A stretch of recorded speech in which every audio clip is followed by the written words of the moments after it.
Hello, I'm Laura Jones, house mistress of Carpenter House. Welcome. I'd like to take you on a tour. Come this way. So just through here is our main common room where the entire house meet every morning.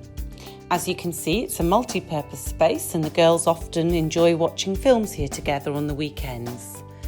This is one of our 2 kitchens, fully equipped, and the girls love to make a snack and socialise here too.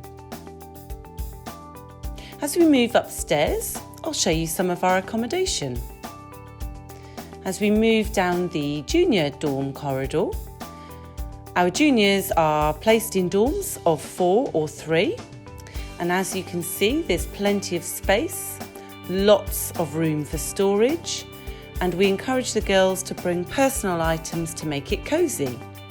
Our 6th form are in twins or singles with a study desk, and here's our popular mindfulness room.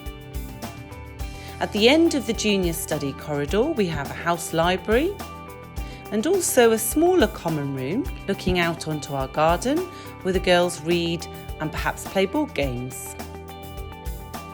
I do hope you've enjoyed this quick tour of Carpi. We hope to see you soon.